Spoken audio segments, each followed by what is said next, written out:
अस्सलाम वालेकुम। माहौलियात और हम और मौसमियाती तब्दीली के एक नए प्रोग्राम के साथ आपकी खिदमत में हाजिर।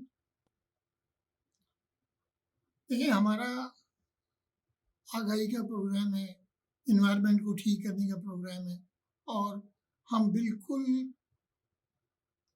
किसी पॉलिटिकल एफिलिएशन के साथ नहीं हैं।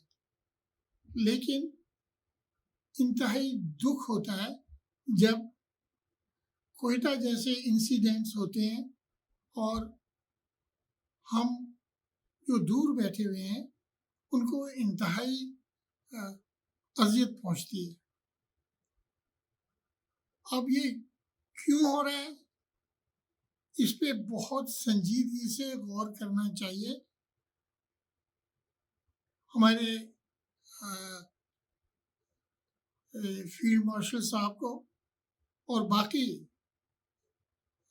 जो हमारे डिसीजन मेकर्स हैं, जो फौजी क़यादत है जो कि प्लान बनाती है, जिन्होंने काउंटर इंजेंसी प्लान बनाए हुए हैं, जिस पे मेहनत कर रहे हैं, उनको जो मुश्किलें हैं वो ये हैं कि भारत की इंसर्जेंसी है, अफगानिस्तान से लोग आ रहे हैं। But we are such a good organization. Pakistan arm forces is an excellent organization. तो why don't we go to the root cause of the problem? देखिए, जहां भी इनजस्टिस होगा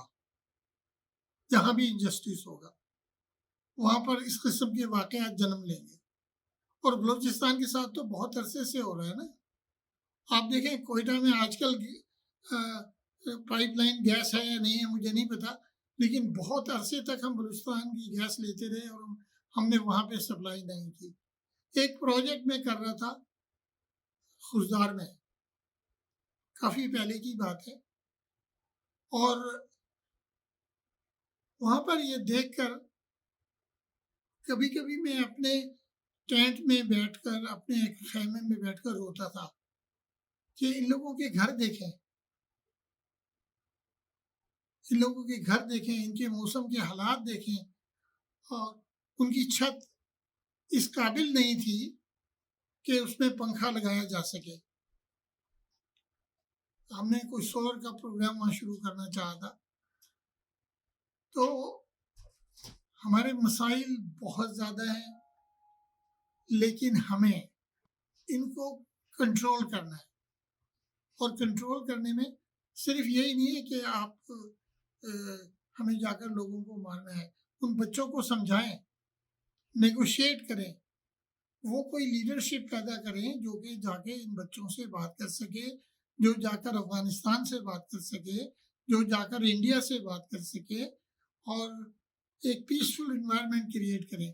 आपने ये भी देखा होगा कि शायद United States going to attack Iran, और बहुत ज़्यादा टर्मोइल आने वाले हैं दुनिया में, और हमें अपने आप को इन टर्मोइल से बचाना है।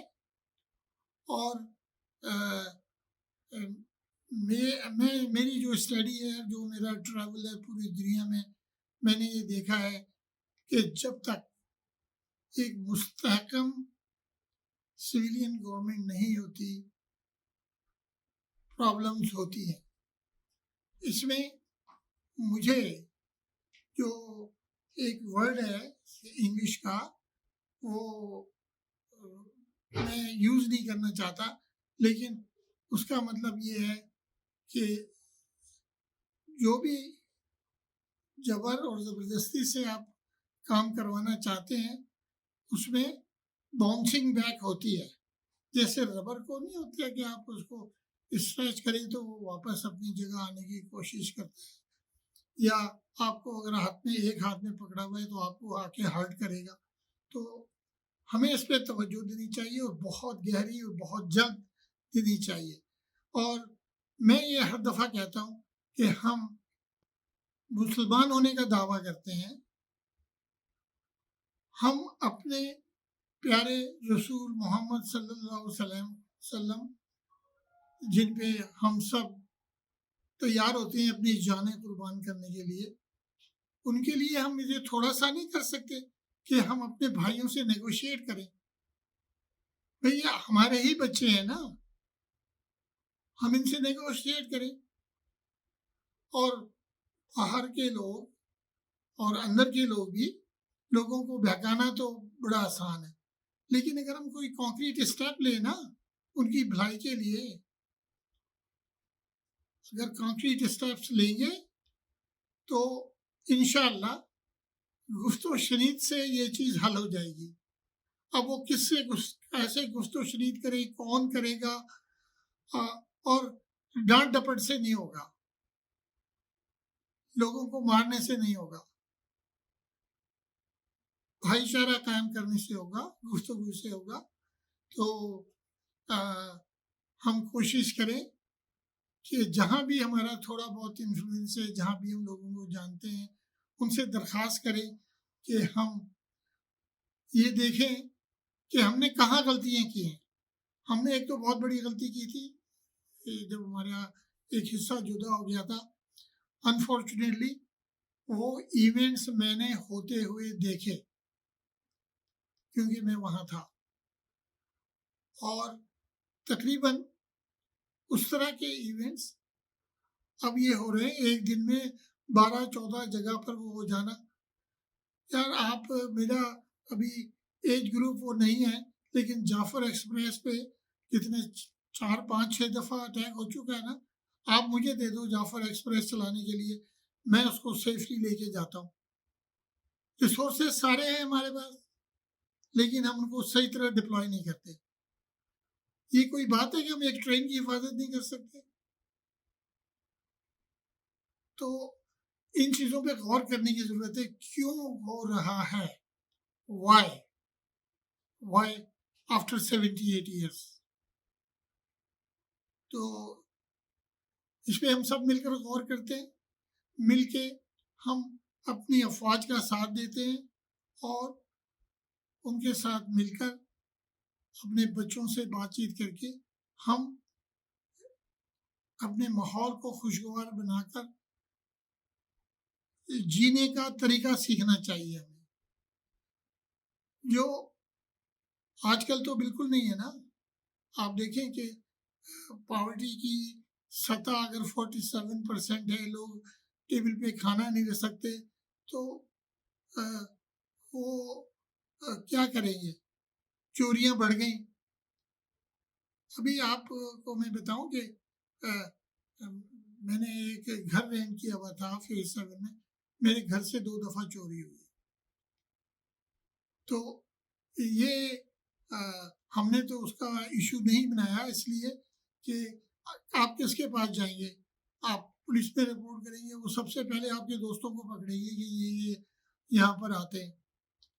हालांकि बहुत अच्छे पुलिस ऑफिसर्स हैं, मैं बहुत सारों को जानता हूँ, मेरी दोस्तियाँ हैं और शनासाई है, और बहुत ही काबिल लोग हैं। इसी तरह हर दफ़ा कोई इंसिडेंट होता है, हम डीसी को ब्लेम कर देते हैं, या एसी को ब्लेम कर देते हैं, या कमिश्नर को कर देते हैं, अपनी कोताही हम नहीं देखते। भाई अभी जो ये बच्ची के गिरने का वाक़या हुआ था, उसमें एक ओपन ट्रेंच में, तो how can the assistant commissioner और डिस्ट्रिक्ट कमिश्नर, डीसी और कमिश्नर बी रिस्पॉन्सिबल? डिश का मार्क करने का एक तरीका है, स्टैंडर्ड है, सारी सिविल इंजीनियरिंग की बुक्स में लिखा हुआ है, ओशा की रेगुलेशंस हैं, आप उसको मार्क करें, टेप से मार्क करें, लाइटों से मार्क करें, और ये इस तरह के इंसिडेंट नहीं होंगे। इसी के साथ और दुआ के साथ कि हम अपने माहौल को ठीक करेंगे और अपने प्यारों को नागहानी अमवात से बचाएंगे, और ये जो इंसर्जेंसी है, लोग वहाँ के लोगों के साथ मिलकर कोई ऐसा तरीका निकालेंगे कि हमें एक्शन ही ना करना पड़े। अभी देखिए हमारी कुछ सिक्योर जगह थी, उसकी तफसील तो मुझे नहीं बताना, मुझे जानने की ज़रूरत है। मेरा कंसर्न एज ए पाकिस्तानी जो पाकिस्तान के साथ पैदा हुआ था और सारी ऊंच नीच को देखता रहा, और बड़ा दुख होता है कि हमने जो तकलीफ़ें उठाई पाकिस्तान के बनने के बाद। मैं तो बहुत छोटा था उस वक्त, लेकिन जिस तरह से फैमिलीज़ ने स्ट्रगल किया, एजुकेशन हासिल की, एक दूसरे अपना घर छोड़ के दूसरे एरिया में आए, ये स्टोरीज जो है ना किसी दिन हम शेयर करेंगे। इसी के साथ मैं आपको अल्लाह हाफिज़ कहता हूँ। अल्लाह हाफिज़। पाकिस्तान जिंदाबाद।